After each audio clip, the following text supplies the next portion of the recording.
Yeah. So the recording is on now. The question is, what is the correlation between Ahimsa and Satya? What takes priority? Very relevant question. Patanjali, in his prescription of Ashtanga Yoga, the very first element is yam. So yam is our, how do we interact with others? Of course, interaction is by an action. If I am reading a book which is to gain knowledge, I am not quite affecting others, is it not?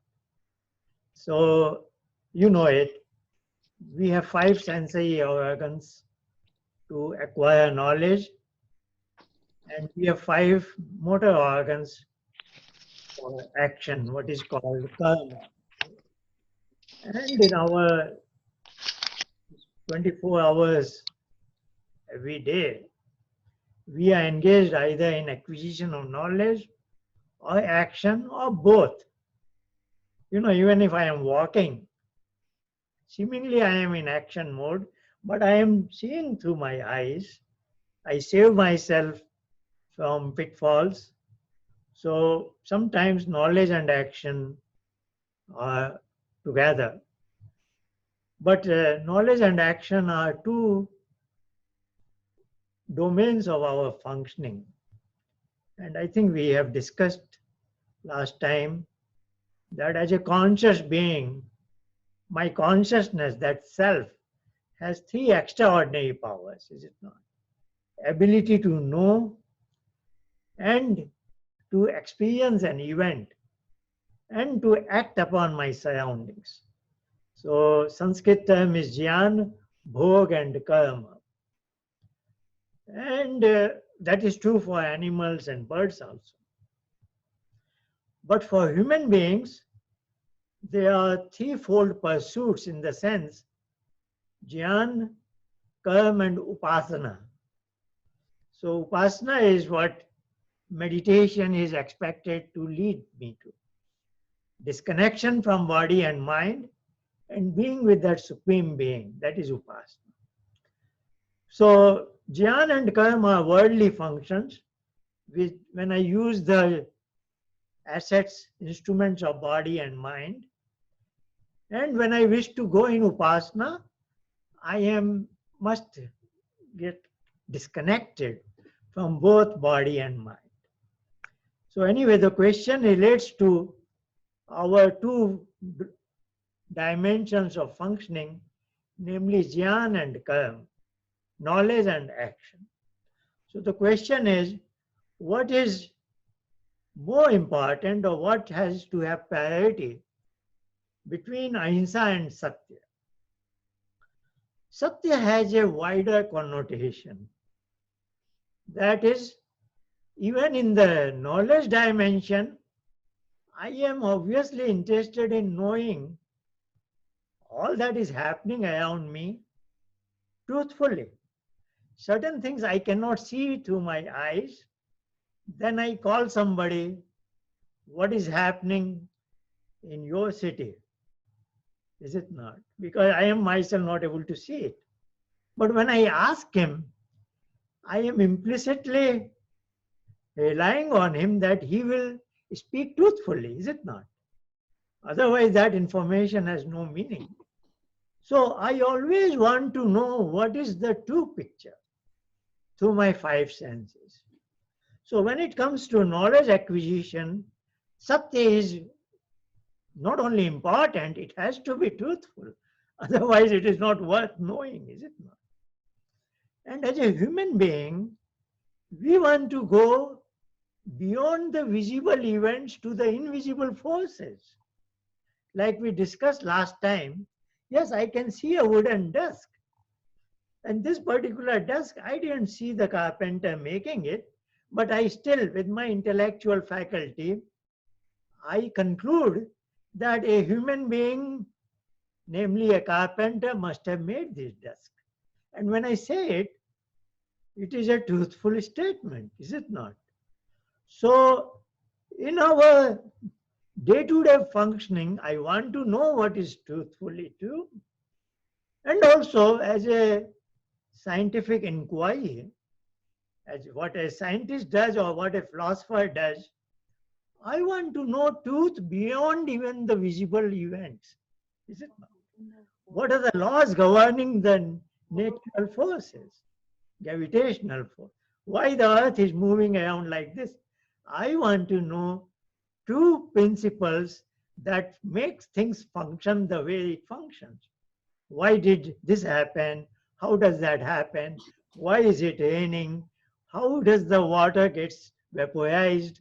What is that Clausius-Clapeyron equation? And even though it is not a boiling point, how is it vaporizing at a lower temperatures? And then those water vapors, why do they go up? What is their molecular weight? Okay, H2O is 16, oxygen is 32, so it is lighter. So, as a scientist, he wants to know everything. What are the two principles that govern it? So that way, Satya has very wide connotation. All that I want to know has to be truthful. But Satya is interesting that it has a connotation in the action also, is it not? As I said, I will call my friend, ask him what is the climate in your city, then I expect him to be truthful. So from his point of view, it is action, and at my end, as a receiving end, for this it is knowledge, is it not?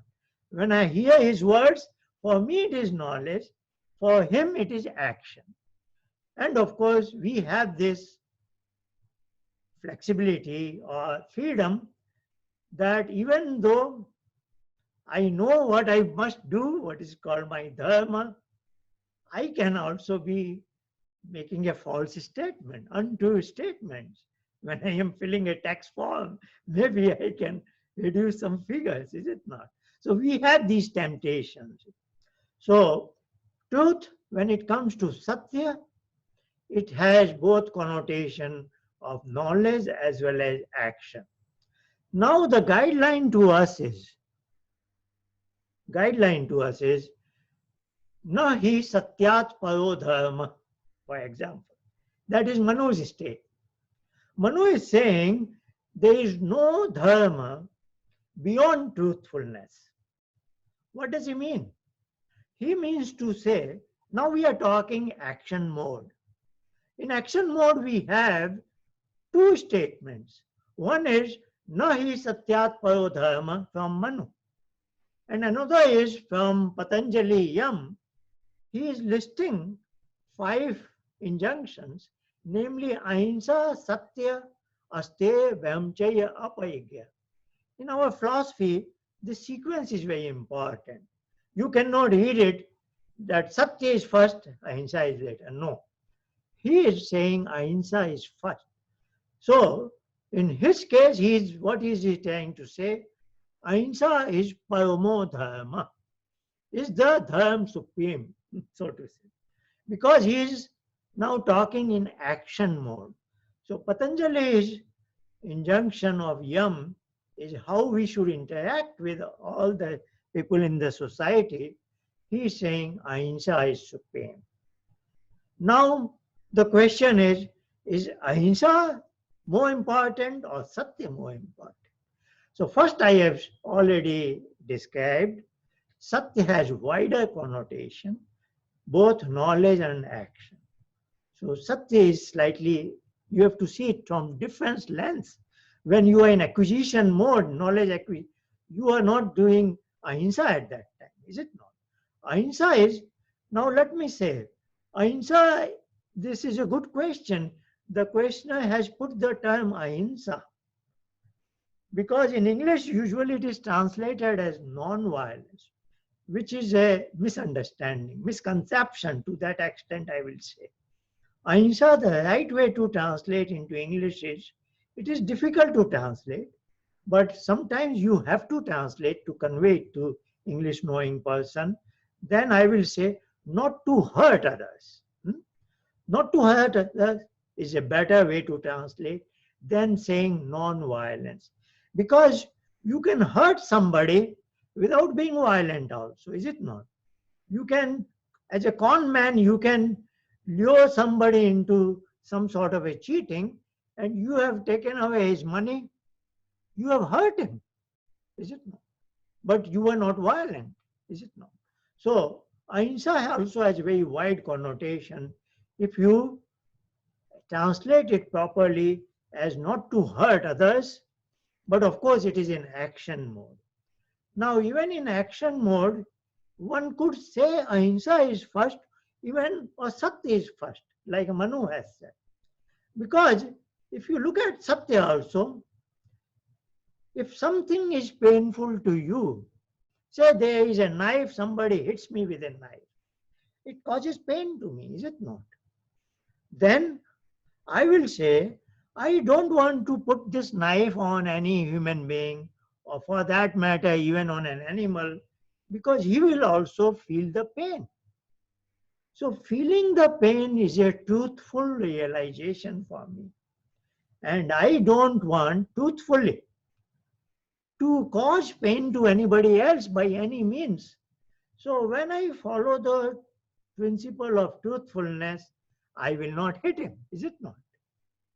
If I follow the principle of truthfulness, I will not steal somebody's money because I know if somebody steals my money, I don't feel good. So he will also not feel good. If somebody sees my daughter, my sister, my wife, my mother inappropriately, I don't like it. So I will also not do that to any other woman, is it not? So, if I follow truthfulness in true letter and spirit, then I will be doing no wrongdoing. Because nahi satyat parodha. Also, if I follow ahimsa totally, that ahimsa, I don't want to hurt anybody, then also I will never do anything wrong, is it not?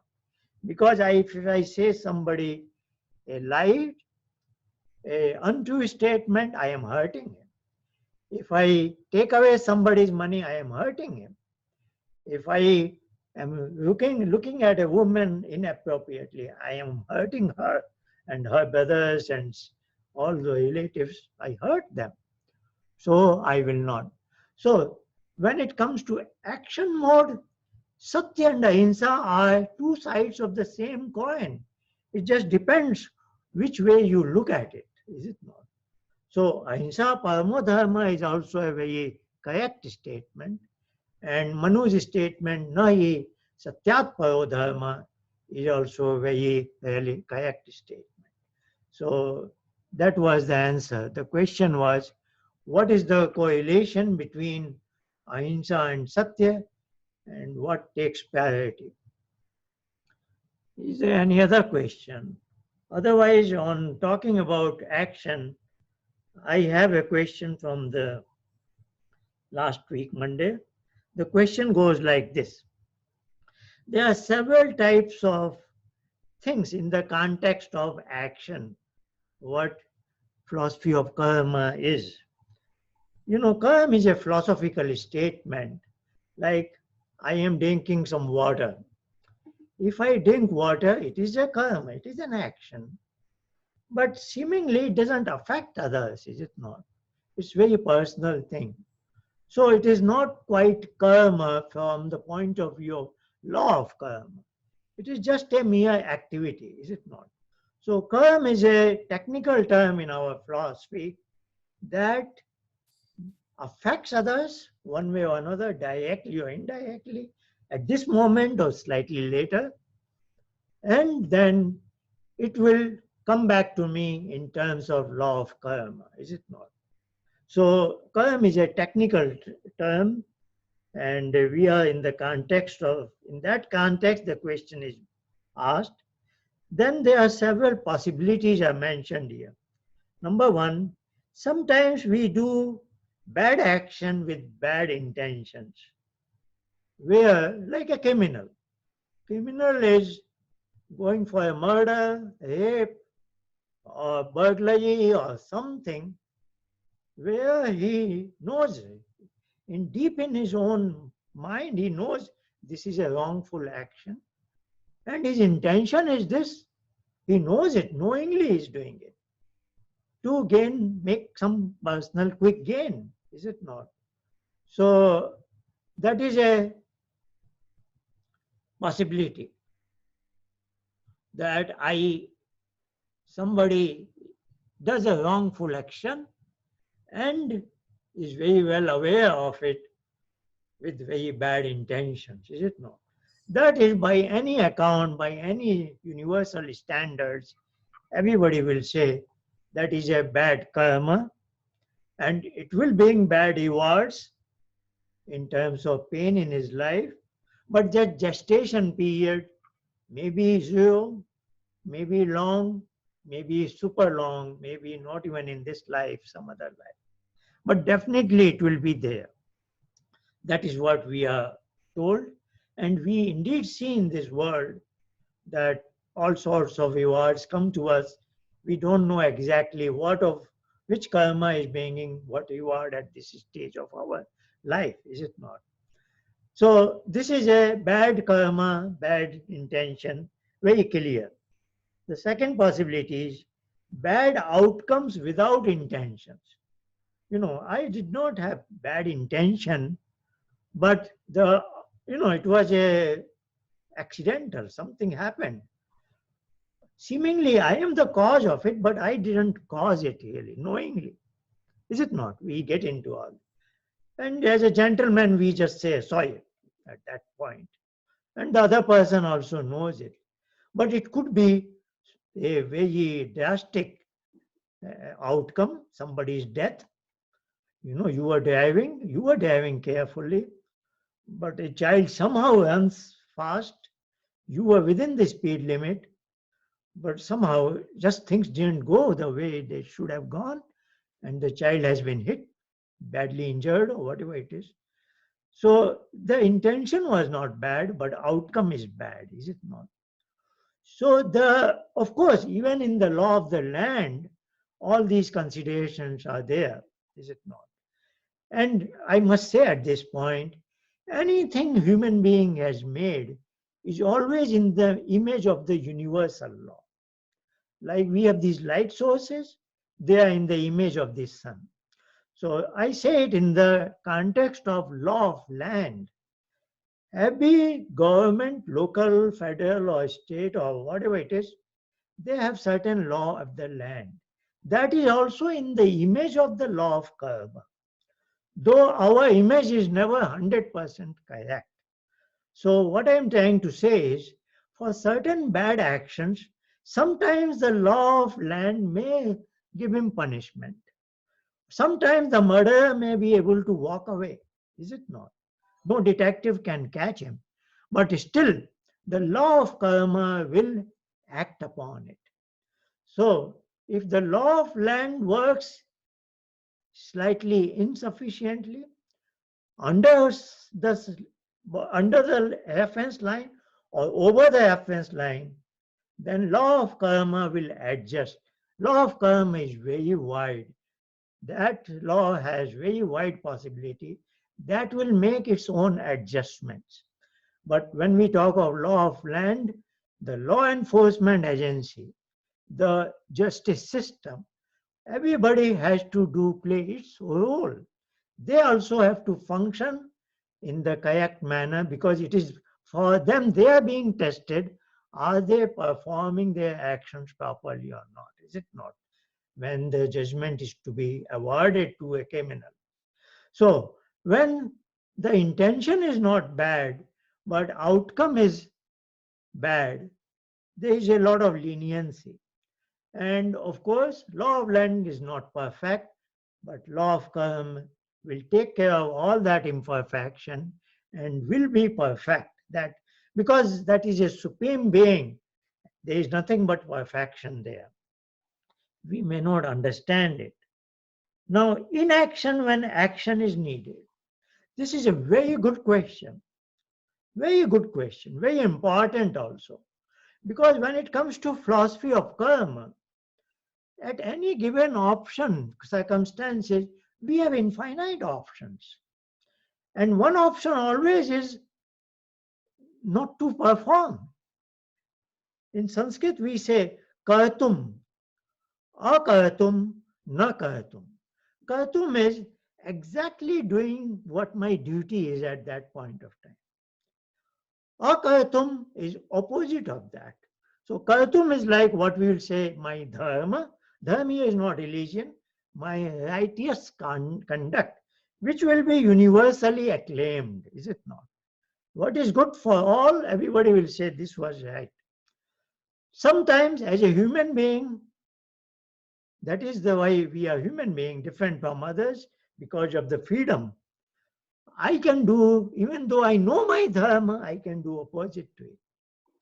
And sometimes I can overlook a situation and not act at all. This is the possibility number 3 here. I'll give an example. Say we are on the street walking, or we are I'm driving a car. And it's lonely. It's that kind of a time. Nobody is there. Very light traffic. But suddenly a motorcycle person falls down. He has an accident. Now, I know my duty is to call 911 or take him to a nearest emergency hospital.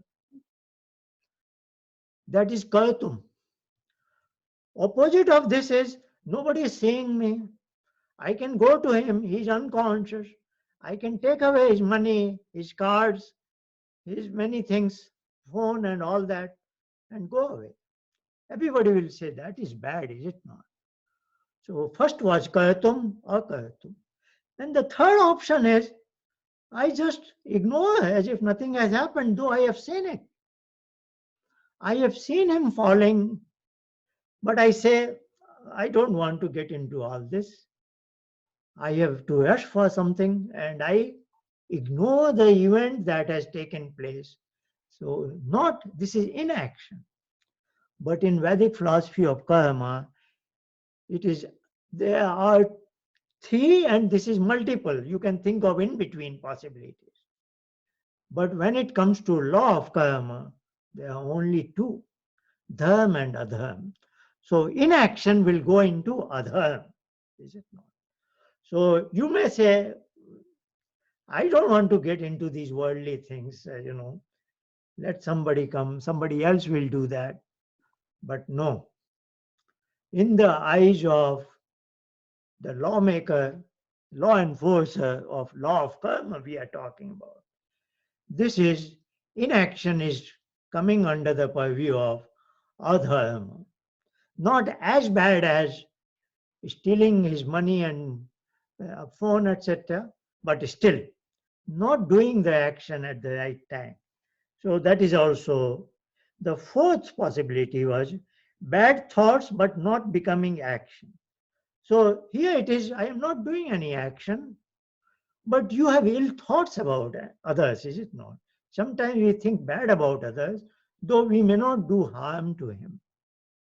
So we haven't done any harm to him, but since we are harboring in our mind negative thoughts, this itself brings a reward, and we know it. We are all mature people here.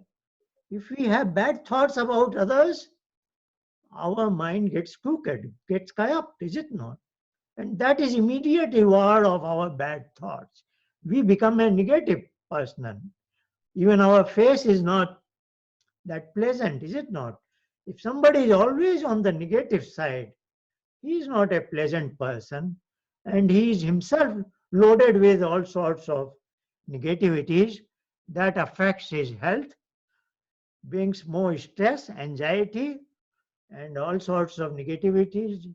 And nowadays there is a lot of awareness about that, and people recommend meditation, etc., to come out of this negativity, is it not?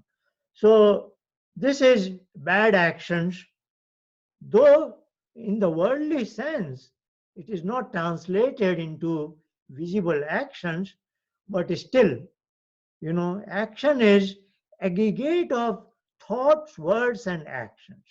Mansa vacha karmana. So even if I speak, bad to somebody, that hurts to somebody, that also is negative karma, is it not?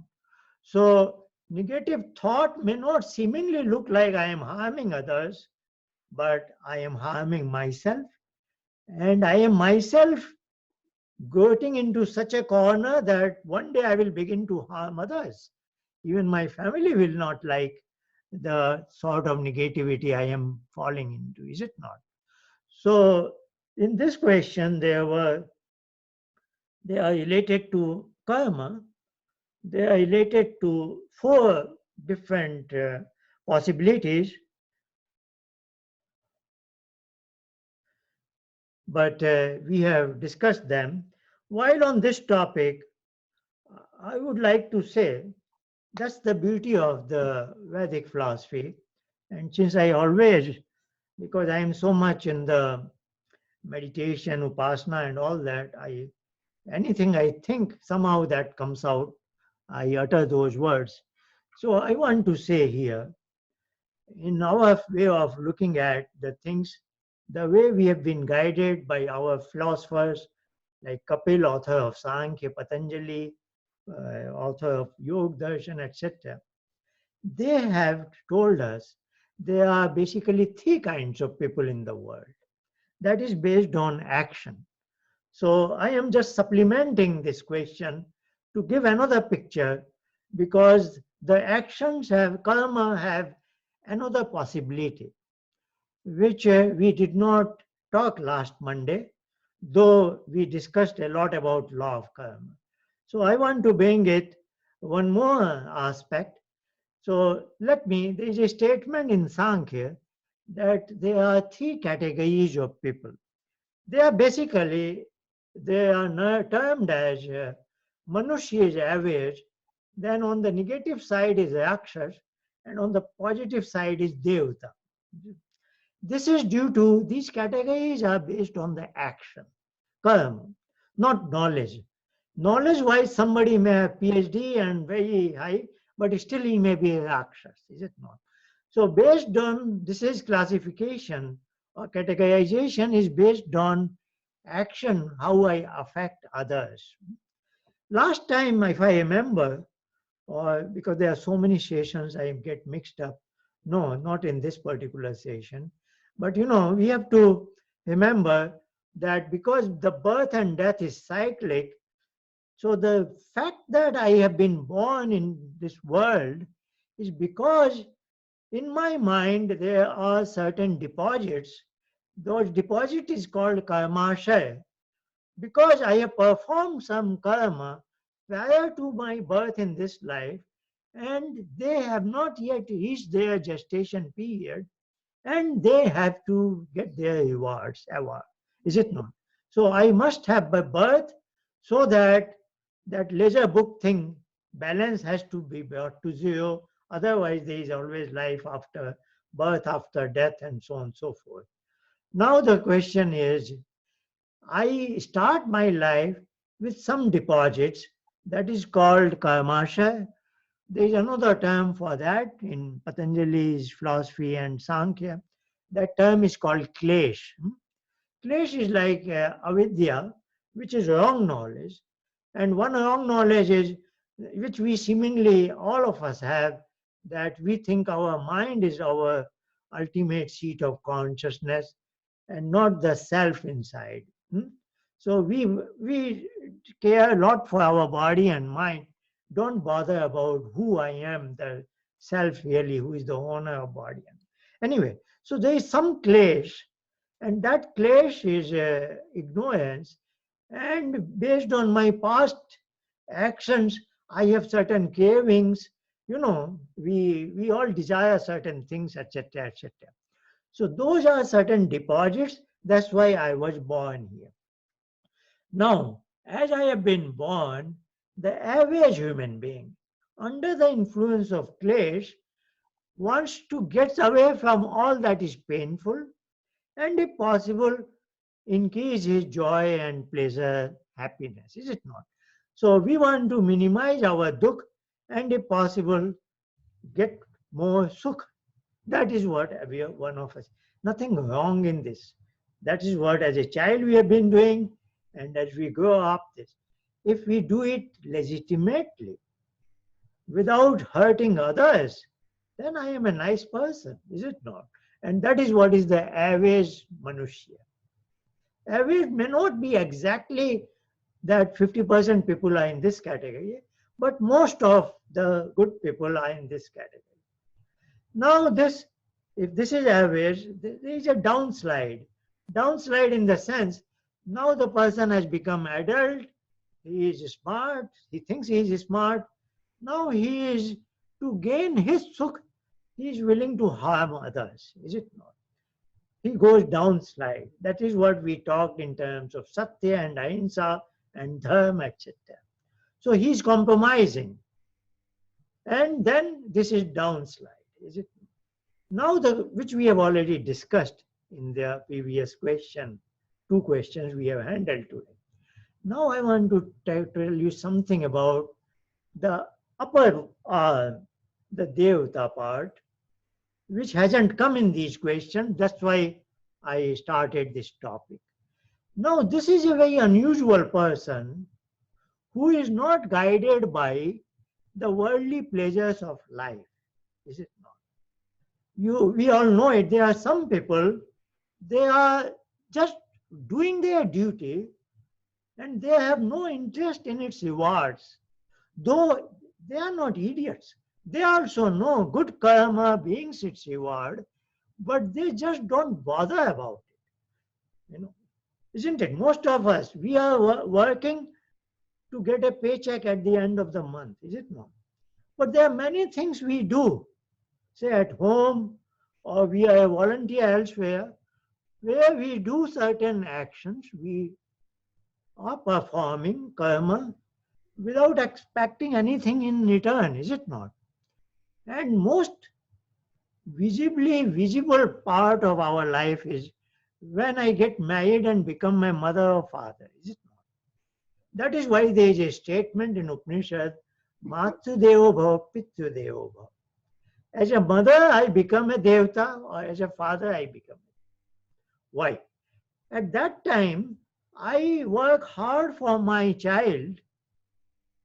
I am doing all the good dharma for him, but I am not expecting anything in return, is it not? So, this is another kind of karma, which in philosophy of Patanjali is called Ashukla Akrishna. Neither bad, neither white nor black. These are blacks, this is white, but this is neither white nor black, or what we call Nishkam karma, is it not? Here I give you an example that is very easy for us to understand it. Say there is a child and mother in a household. Mother tells a child, she is trying to train her child, 5-year-old child, go to your room and set everything right. Manage it well. I will come and inspect it. He is slightly hesitating. He enjoys being with mother, playing here and there. Then she says, okay, you do that, I will give you a candy. Then he goes, does it, comes back, the mother gives him a candy. Very good. He is happy. Mother is also happy. She has trained him in a good thing.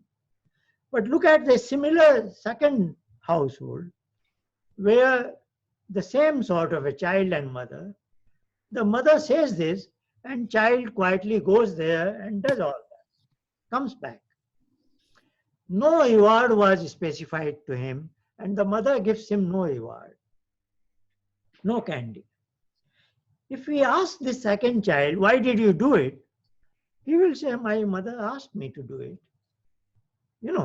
He has a relationship with his mother. For him, his mother's word was last word, and he's so dedicated, he just did it for his mother, is it not? So here is another example where one child does it with an eye on the reward, but another child does it without an eye on the reward. Now you translate this mother-child to, I am the child and that is my supreme mother, is it not? So when I do something just because I am so much connected to her. I say that this is why she has sent me into this world and she expects me to perform like this. So I elevate myself as if, no, I am not my father's son, my mother. I am the son of that Supreme Father and Supreme Mother. And I am his agent, her agent. I am her ambassador in this world. So I will function in his image. I will not do anything which is wrongful in his eyes, is it not? So this sort of surrender and dedication is called Ishwar Pranidhan, is it not? In Patanjali's philosophy.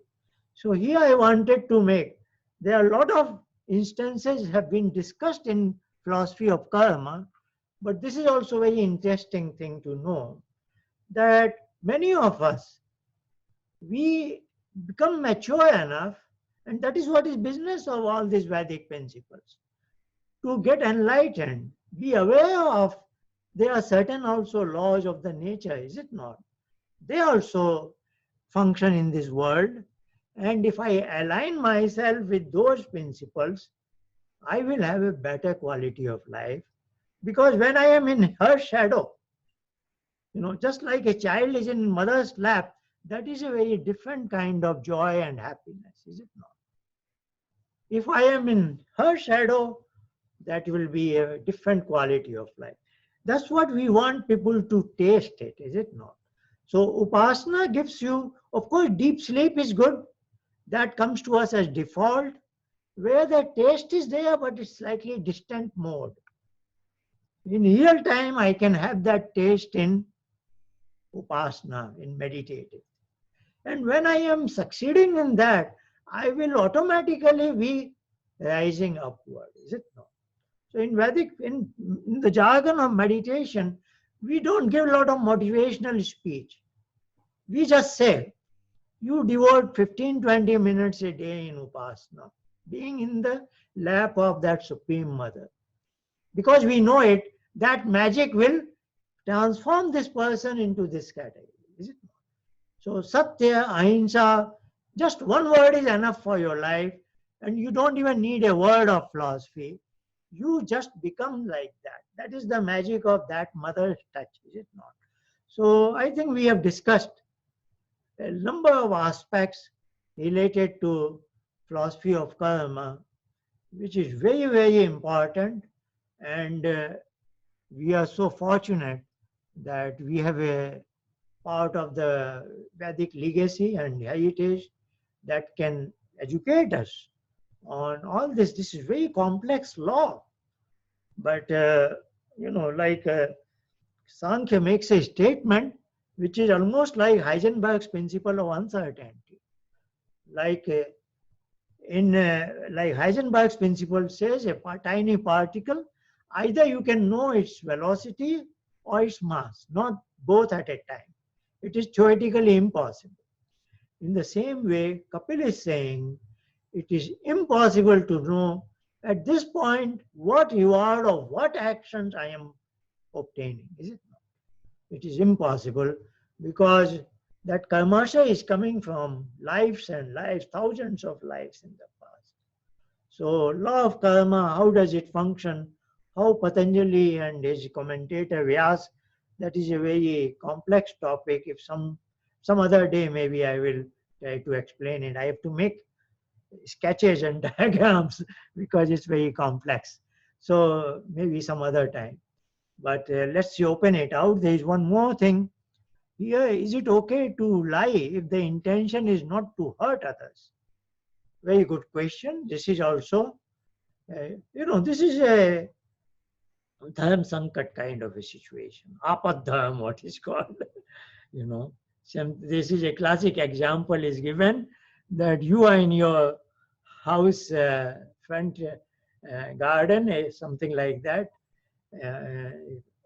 In front of you is a street or is a village lane, so to say, and a cow has run away from this side to that side. And then you have seen at an intersection, the cow took a left turn. And then a butcher is coming with a big sword and knife, and he is asking you, where did the cow go? Now, if you say truthfully, then that innocent cow is going to get killed. And if you want to save that cow, you have to make a false statement. You have to say a lie, is it not? So he is, that spectator is confronted with a very difficult scenario. What is important? Satya Ahimsa. So the same question that is now being posed through a metaphor, and you can feel it in the circumstances, it does become a very high prerogative. But again, the philosopher is saying that seemingly, of course, you will misdirect him, thinking if you are follower of ahimsa. But then also, there is a consolation, because that is what is your truthful action, because truth requires you to save the innocent cow's life, is it not? So, speaking a lie is also Satya Dharma at that point of time. So it becomes a complex situation. In the same manner, I will pose another question. Say our defense forces is at the border and an enemy forces are advancing. Now, our commander-in-chief will give him an order, kill the enemy forces. Now, killing the enemy forces is not ahimsa, is it not? So our soldier is asking, are you asking me to do hinsa? Is it not? So the commander will explain to him, yes, you should obey my orders, because what is seemingly is hinsa, killing the enemy, is actually ahimsa, because if you let the enemy forces come in, they will do a lot of harm, they will cause a lot of pain to our population, is it not? So to save our population from the future harm that enemy forces would cause, it's better to kill that enemy, is it not? So ahimsa and satya are intertwined really. It is just, as I said, two sides of the same coin. They don't contradict each other. They go hand in hand. Any other question? We have some 15 minutes more. So I had a question. Can you hear me? Yes, I do. Um, yeah, so in the current situation of COVID, how can we use the Vedic principles to make sense of everything that's going on?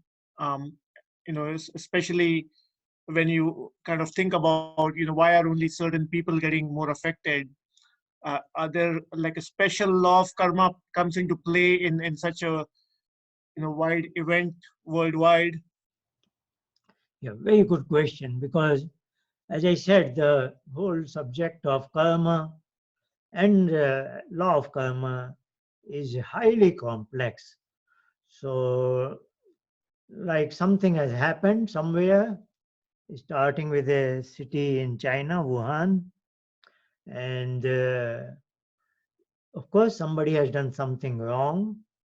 Either somebody has eaten some wrong stuff, uh, bats or snakes or cats or dogs or whatever it is. And as we know it, the human cycle, as such, I am personally of the view that we are naturally herbivores.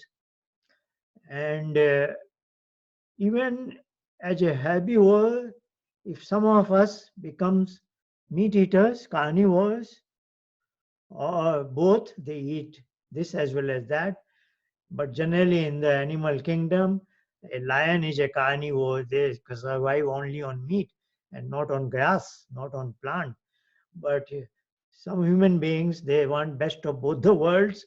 So they eat meat as well as vegetables, fruit grain, and fruits also. Just their convenient way of thinking. But I will not speak much about this, whether human beings are naturally herbivores or carnivores. But my position, maybe on some other occasion, I will describe it, why I think we are, by nature's design, we are herbivores. But this situation has arisen that some human beings have gone to carnivores. Even a carnivore typically eats herbivores, like a lion, tiger. They are predators. Their prey is something like a zebra, deer, and things like that. But if they don't eat a fox or hyenas or other carnivores, unless it is a very extraordinary situation. So here there is a situation that somebody in China, and I understand in that part of the world, there are some more countries where such practices are followed, not by the entire population, but a significant fraction of population, that they eat the animals and other species who are not herbivores, such as cats, dogs, bats, snakes. These terms I have heard, you know, though we don't know how reliable this information is. And as we know it, if we eat, say, as a herbivore, then there is a whole process of digestion system and intestines, etc. So, there is so-called nitrogen equilibrium. Nitrogen is consumed and then is also thrown away.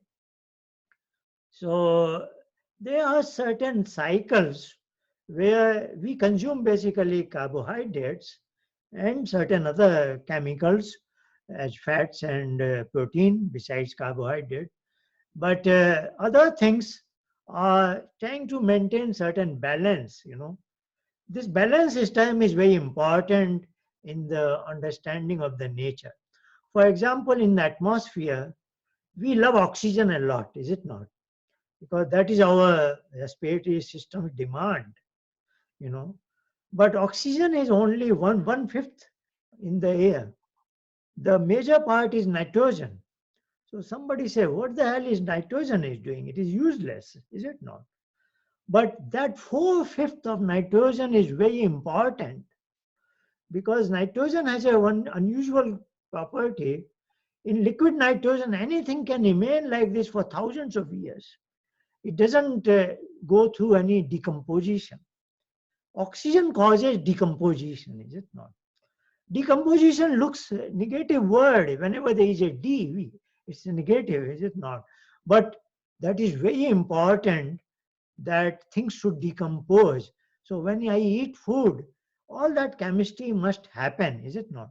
So without elaborating that cyclic process, what I am trying to say is we have a particular cycle in which certain things play certain role and certain things play balancing role, is it not?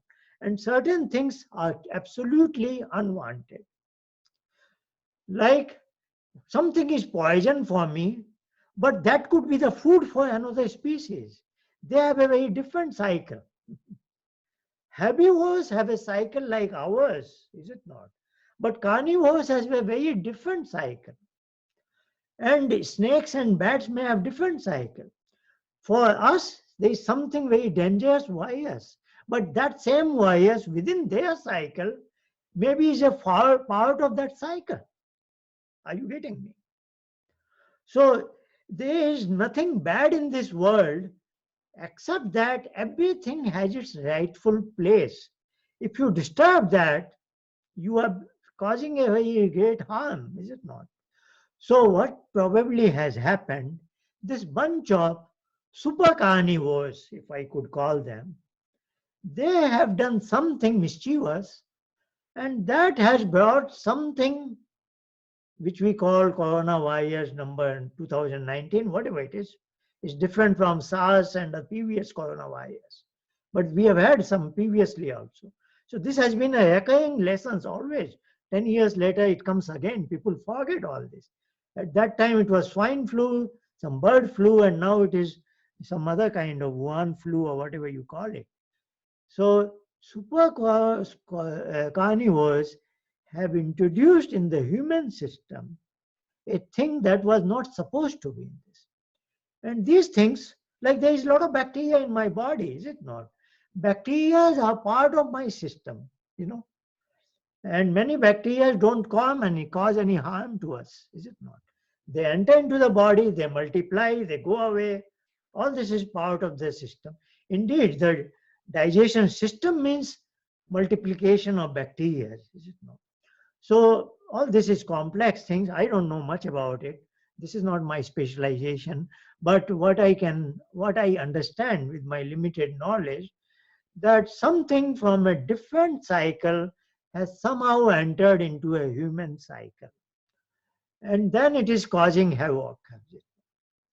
Now the question in this context of law of karma is that mischief has been done by certain people in certain countries. Now why the whole humanity is suffering? You know, this is another aspect of law of karma. That the action, mischievous action has been done wrong by X, but why is suffering? Is it not? But if you look at in your household, say my son is not well today. He was eating something wrong somewhere or did some overeating and he has taken ill and he is in pain and suffering. But his mother and father, his brother, sister, they are also in pain, is it not? If one family member is in suffering, others are also. So this is what interconnectivity is all about. As such, that my particular son did something wrong, but he is getting the pain reward, but we are also getting the rewards because this is one family, is it not? We also have some role in it. I probably did not educate my son properly, is it not? I did not discipline him properly.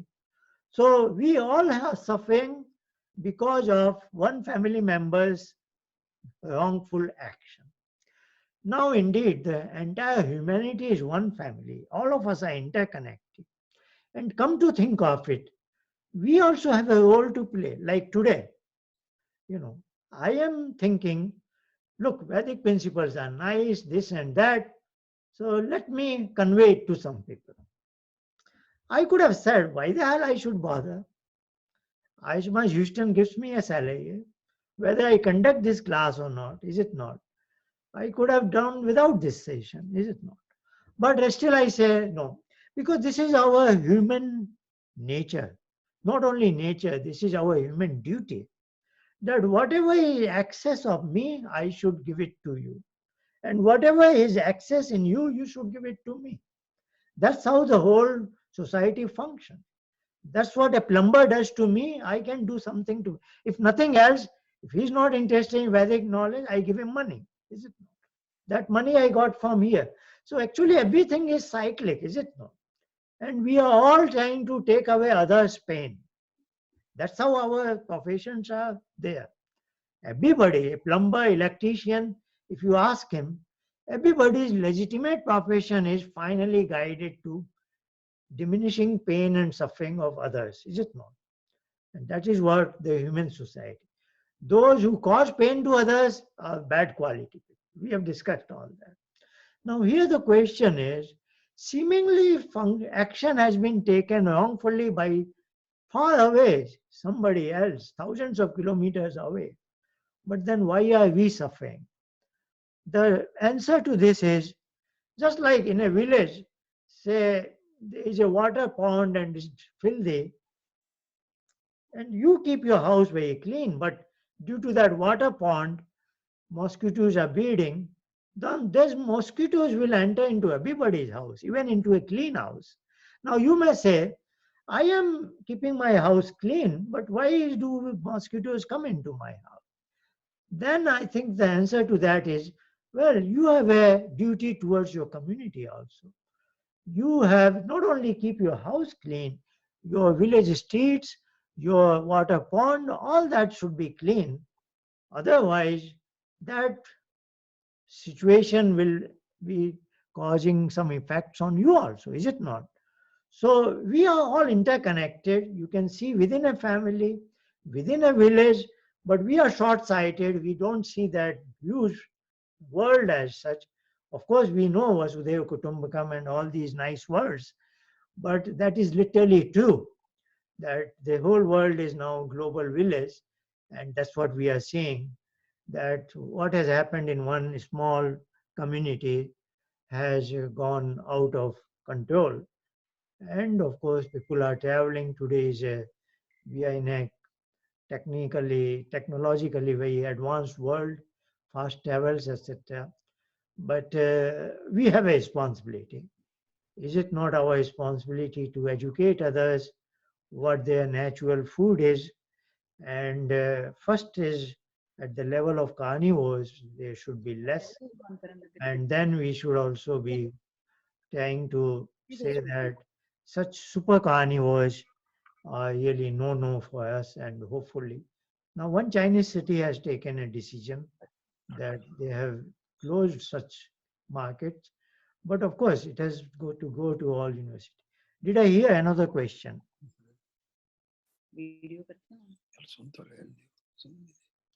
Hello, can you unmute yourself? Then, or you can write here on the right side and chat box.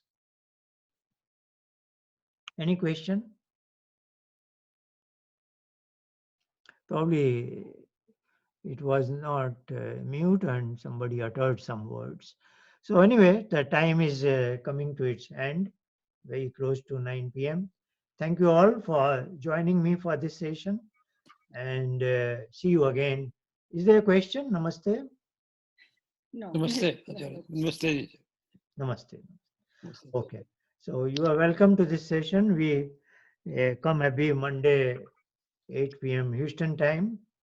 And also there is a similar session Friday morning, 11 a.m. And that link is different. And but if you got this link, you probably have the other link also. So from this week on, we are adding on. I have not sent out a note, but I will be sending it out tomorrow.